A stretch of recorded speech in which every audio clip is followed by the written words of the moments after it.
I can tell you a story how color is so important. At the Okay. Sao Paulo Motor Show Uh-huh. in 2018, Fiat had done this concept car.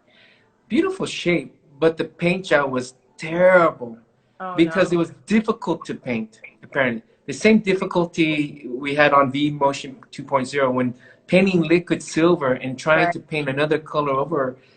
You got Hard. like one shot to do it correctly, Right. and they only had one shot, and Right. apparently the color didn't turn out real well, and unfortunately, it makes a big impact in the show car. The color, the details, the materials, and what else? It's so important. I try to incorporate that in when I talk about design with my designers. Is I Right. always ask even the exterior designers and even the visual guy. I would say, hey, Hafa, what do you think about this color? Because I think it's so important that everybody gets involved to Yeah. really understand the importance of color, and also materials in the car. I became like a material fanatic after doing interiors at NDA, and I realized the importance of material and the Yeah. thickness of material and Right. how that has an effect on fit and finish and the Yeah. balance between accent colors and finishers. And then I started to get really serious in going to the supplier meeting. Before, as an exterior designer, I really didn't care so much because I was Yeah. more into the shape, trying to get the right design. Yeah. But then later on, you start to realize actually those other parts of design is so important, especially with suppliers. Suppliers are like our right hand man because without them, we won't be able to really create a lot of the things we want to create, Yeah, that's true. right? Yeah, that's really true. By the way, there's some funny questions. Yeah, let's answer some funny Yeah, questions. Travis just asked what I was drinking. I got a special cocktail. No, it's not that bad, but yeah, it's good. Actually, this is tea, believe it or Oh, not, because okay. it's pretty cold here in Sao Paulo, so I've been You're drinking drinking tea a tea. lot. Yeah. Yeah, that's cool. And then some people were asking, like vivid. I think it was vivids versus pastels about colors. It's Yeah. really funny because I think that pastels are on the verge of for sure making a huge comeback. So mark my words, like baby blues, all there, it's coming back. It was like about 6 years ago, pastels were really big, but they're coming back. That's my that's my guess. That's my forecast. Yeah, actually, you had a very interesting quote in one of the magazines. You're saying, understand the trend, but really, um, what was it? Understand the trend, but really think about the future or something like to The this. longevity. Yeah, the longevity of this. Yeah. I thought that was a really, really good quote. And is that part of your way of philosophy of working or I think as any automotive designer, that's because we design so far in advance. Because we have to think years before things come out. We have to be able to predict what colors people are going to want when the car comes out. So not only that, but you have to think about also what looks good on the shape. So, with those two things, we have to create a palette of colors that offers everybody a little bit of something. So yeah, I mean there's many trends, and then they go very quickly. There. So it as a car designer, you have to think about what is gonna last, what is everybody gonna really appreciate, and it's not too specific for a specific like type of person. mm, Yeah, mm. we have to think about that. Are there any other questions from our followers? Okay, go ahead. I'm I'm trying to look actually here. Hold on a Oh second. yeah. Do you see any that you can? It says, "Who are your design mentors and who inspires you?" There you go. That's a good question. That is a good. I would say my probably the closest mentor that I have, that I loved working with was Francois. So he was now he's running color for Renault, which is awesome. I'm so proud of him. But yeah, he was my first boss when I first came to Nissan Design America.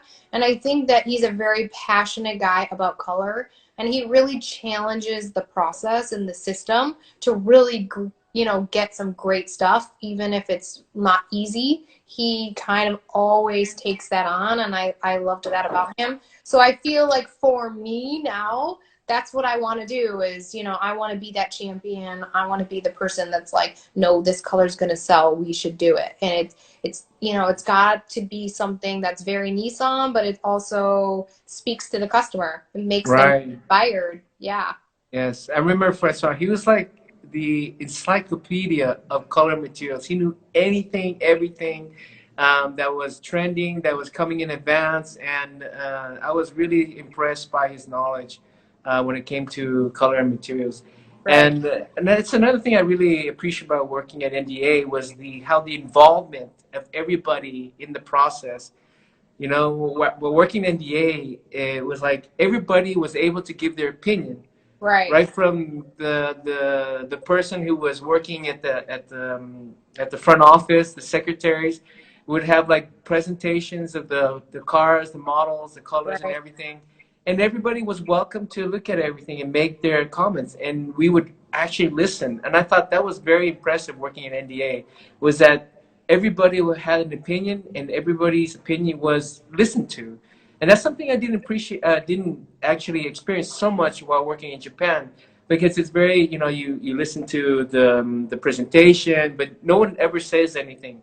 And I think that's something very important for any studio that you work in is everybody listening to everybody's opinion and really evaluating the design is so important. Right. And I really appreciate it. And I remember when you would always color, I called color meetings, and we'd all go there, and everybody would talk about everything: color, design, interior, Right. exterior, parts, everything, and they made it very, very important in the process. So you know, had a lot of substance to it.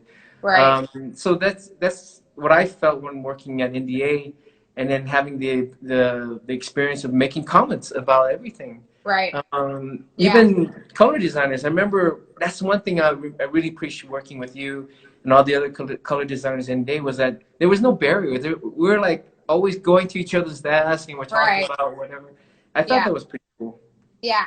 So Allison just asked a really good question. Shout out to Allison. I saw your, so she asked me, what, like being in Japan, how does that influence me now that I've been back? So that's a really Nice. good question. Yeah. So, you know, obviously I'm just getting back, so I don't know that I can honest that say just yet, but thinking about that, I do think I approach things differently now that I've been in Japan, coming back to North America. Um, you know, I also am managing a team, so I think about that dynamic and kind of giving them the confidence to be creative designers and inspiring them and wanting them to, like, you know, find their own creative way. So that's very interesting. But I definitely think that being in Japan has made me realize that there's a process for a reason. You Mm, know, as creatives, sometimes we just want to do whatever, but you also have to be able to balance the business case with the reality, you know, with creativity. So I think right. the best automotive designers understand business and creativity, because you can be super creative, but sometimes if you can't get your message across to the executives or you can't present the way it needs to be presented, it's really hard to, you know, to sell them on an idea. So the best color designers, I think that's what I learned in Japan, is that I became more well balanced, understanding business and creativity. So I think that's my strong suit now, I would say. Wow. Yeah, crazy. I see Okay. there's lots of questions here. We got a lot. Yeah. You pick him, Nicole. Okay, okay, hold on. Wait, this one is interesting. Do you think that this COVID epidemic scenario would affect material cost companies? Oh, that's a great question. Wow. Yeah. Yeah, and smarter solutions for this issue.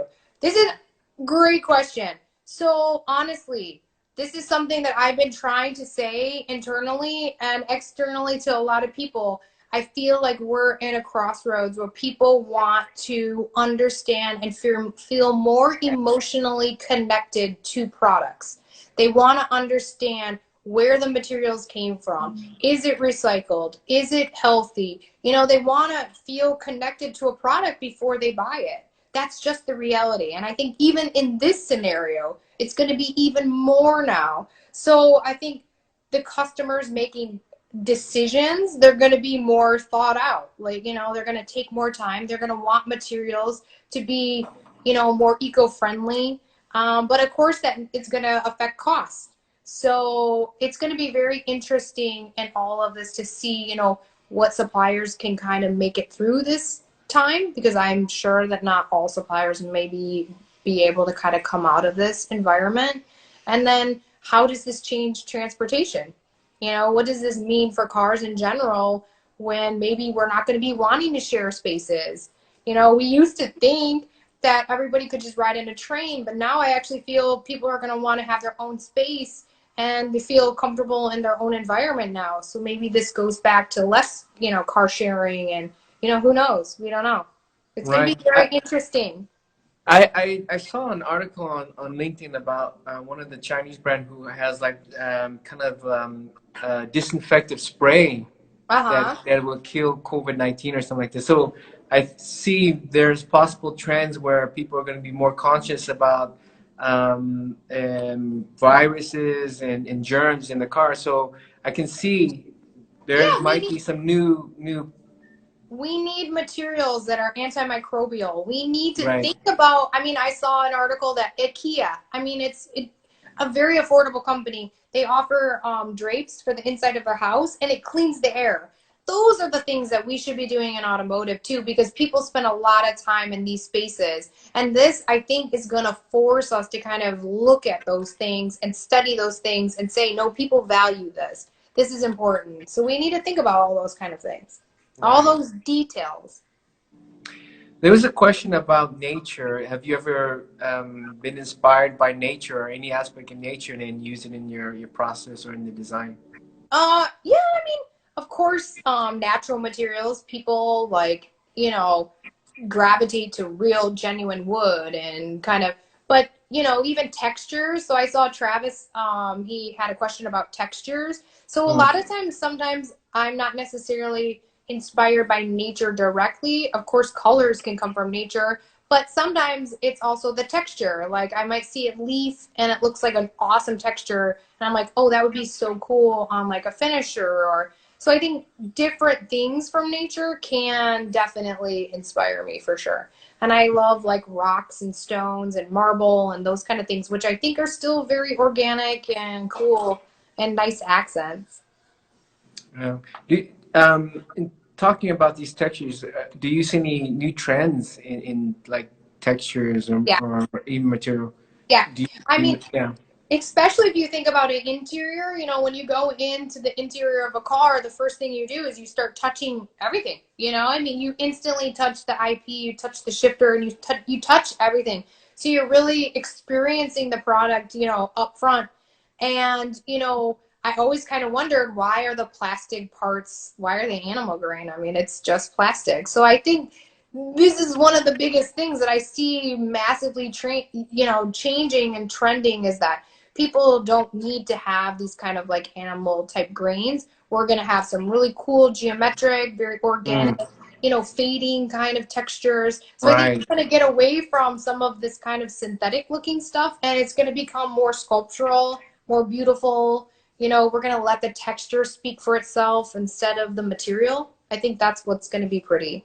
Cool. Yeah.